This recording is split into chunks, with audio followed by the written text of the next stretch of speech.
Olá pessoal, quem fala é o professor Ivan, professor de Física, Química e Matemática e Ciências. Hoje nós vamos fazer a videoaula da turma do 7º B, da disciplina de Ciências.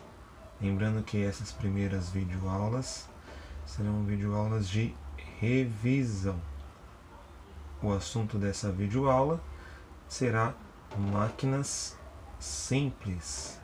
Estão recordados os primeiros assuntos que nós abordamos durante esse primeiro bimestre. Então vamos começar nossa videoaula falando sobre máquinas simples. O que são máquinas simples? Bom, primeiro, máquinas simples são aquelas três máquinas que nós aprendemos, que é o plano inclinado, polias, alavancas. O que elas fazem? Por exemplo, plano inclinado transforma energia cinética em mecânica.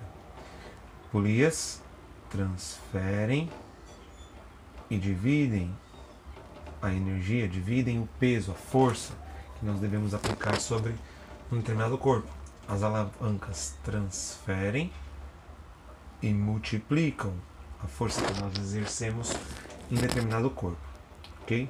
Então, essas são máquinas simples, lembra? Não tem nada a ver com não ser eletrônico, não ser coisa que o homem pode fazer de maneira simples. Não. Máquina simples tem que seguir esses três princípios: transformar, multiplicar ou dividir e transferir. Ok? Bom, então no nosso primeiro assunto de máquina simples, nós temos a questão do plano inclinado. Então imagine que você tem um peso e você quer pegar esse peso, essa caixinha, e levar essa caixinha, fazê-la subir 3 metros. Imagina que nem esse desenho que nós estamos vendo aqui. Nós podemos ter duas opções: pegar essa caixa do chão e erguer ela simplesmente na vertical, ou, como está sendo mostrado no desenho, pegar essa caixa do chão e fazer ela seguir esse caminho vertical, né? Na diagonal, desculpa. Esse caminho da diagonal seria mais ou menos, a gente pudesse representar isso através de um triângulo. Então nós temos o caminho 1 e o caminho 2. Claramente, o caminho 1 tem maior distância que o caminho 2. Porém, a distância sendo maior no caminho 1 faz com que a força do caminho 1 seja menor que a força do caminho 2. Tá? O plano inclinado, ele tem uma peculiaridade que, quando nós aplicamos uma força sobre um plano inclinado para levar um objeto morro acima, a força que nós aplicamos aqui, ela é dividida ou ajudada por uma força que o próprio plano exerce sobre o objeto. Então, se nós vamos levantar um objeto simplesmente na vertical, se nós levantamos esse objeto, toda a força nós que fazemos. Se nós empurramos esse objeto morro acima para chegar na mesma altura, parte dessa força é dividida com o próprio morro. Então nós fazemos uma força menor. A desvantagem, como eu já disse, é que nós temos uma distância maior a percorrer. Se nós simplesmente levantamos, pensando num triângulo, podemos andar 3 metros. Se levantamos morro acima, andamos 5 metros. Então, a força é menor, mas a distância ela é maior. Em todos os casos, conservamos energia e realizamos a mesma quantidade de trabalho. Okay? Mas como fazemos uma força menor, É por isso que quando vemos entregadores carregando suas caixas, eles nunca vão carregar essas caixas de maneira vertical. Eles vão sempre carregar na diagonal, ok? Porque vão executar uma força muito menor, vão se cansar menos. Apesar de ter uma distância maior, a força com que eles aplicam é tão menor que vale muito a pena, ok? Então isso é o plano inclinado. Vou deixar aqui uma recomendação para vocês. Acessem esse vídeo no YouTube que fala bem a respeito do plano inclinado, mostra uma coisa bem lúdica, bem interessante, vocês vão entender com muito mais facilidade, ok?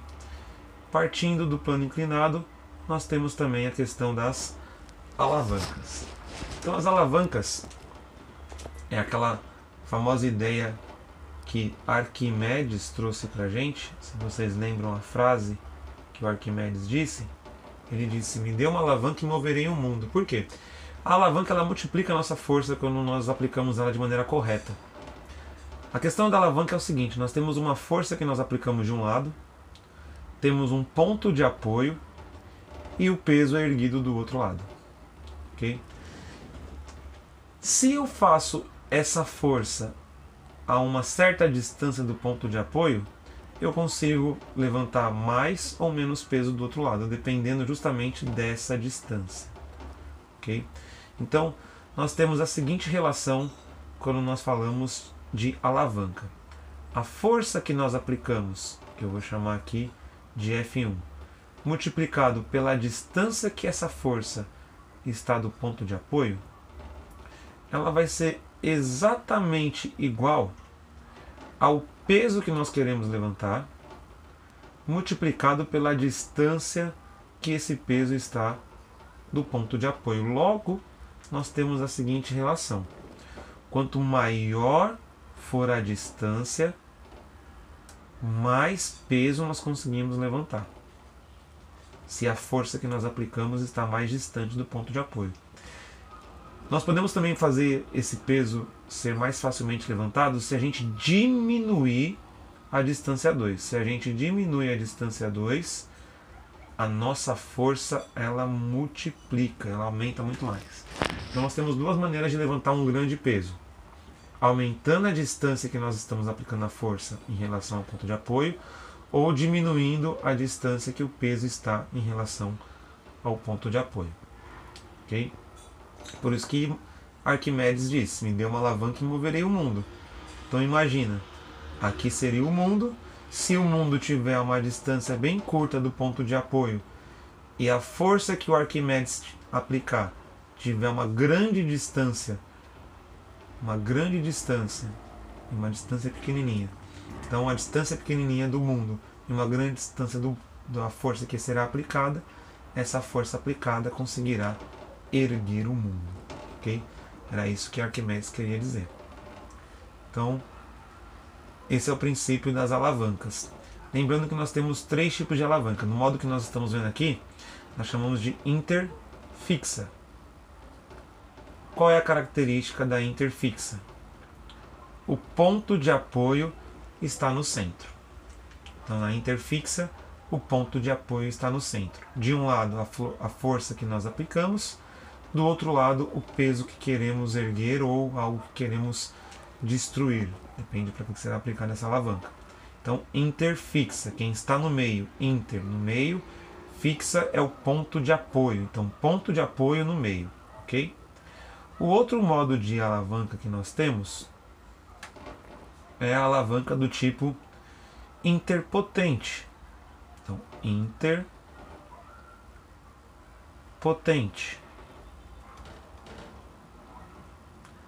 A força potente, ou seja, a força que nós aplicamos, ela está no meio. Em um ponto nós temos o ponto de apoio, de outro lado nós temos aquilo que nós queremos levantar, ou que nós queremos destruir ou arrancar. Um exemplo clássico da interpotente, por exemplo, é uma pinça, onde nós queremos arrancar algo. Então aqui está a resistência, o pelo que nós queremos arrancar, por exemplo. No meio está a força que nós aplicamos. E na outra ponta, o ponto de apoio. Então, uma pinça se caracteriza por ser interpotente. Outro que caracteriza por ser interpotente é o cotovelo. Nós temos o ponto de apoio, que é o próprio cotovelo, a nossa mão que levanta um peso e a musculatura que exerce a força que está no meio. Então, também caracterizado por uma alavanca interpotente. Ok? Outra forma de alavanca, além da interfixa e da interpotente, é a alavanca do tipo interresistente. Então nós temos a interresistente, aonde a força que vai resistir, ou a força que nós vamos levantar, essa força está no meio, esse peso está no meio. Então, por exemplo, um quebra-nozes. Se a gente pensar num quebra-nozes, então imagina que aqui é a noz e eu quero quebrar. Essa noz, nós colocamos ela no meio. O ponto de apoio está numa ponta e nós aplicamos força em outra ponta. A força potente que nós aplicamos está na outra ponta e quem está resistindo está no meio. Uma outra forma de a gente ver um exemplo de interresistente é o carrinho de mão. Então pensa, o carrinho de mão. Nós temos o peso no meio, o ponto de apoio em uma ponta e a força que nós aplicamos, a força potente, está em outra ponta. Quem está no meio, de novo, é a resistência, é o peso que nós queremos erguer. Então isso é o interresistente. A resistência, o peso está no meio. Ok? Então esses são os três tipos de alavancas que nós aprendemos. Todas elas seguem a lei que a força aplicada vezes a distância é igual o peso vezes a distância do peso para o ponto de apoio. Todas elas seguem essa mesma regra. Ok? Seguindo aí no nosso ponto em relação às alavancas, às máquinas simples, desculpa, nós temos as polias ou roldanas. Então, as polias, nós temos dois tipos de polias fixas ou roldanas fixas e nós temos as polias móveis. E aí qual a diferença? As polias fixas, elas são aquelas que simplesmente transmitem o movimento. A força que você aplica para levantar o peso, ela é igual ao peso. Então se aqui for 50 newtons, eu vou ter que aplicar uma força para levantar também de 50 newtons. Ok? Isso para as polias fixas. Quando a gente fala agora de polias móveis, cada polia móvel ele vai dividir o peso por 2. E aí nós temos essa regrinha da vantagem mecânica que a polia móvel traz para a gente. Então, se aqui esse peso for de 50 newtons, como eu tenho uma polia móvel, a outra aqui é fixa, a força que eu vou ter que aplicar aqui será 50 dividido por 2, ou seja, 25 newtons. Porque a polia móvel, ela divide a força por 2. Cada polia móvel divide a força por 2. Ok? Então vamos ver um outro exemplo aqui agora. Imaginem o seguinte, que nós temos um sistema que tem uma polia fixa, uma corda que se prende a uma polia móvel, que se prende a outra polia móvel. E isso quer carregar um peso de 100 newtons.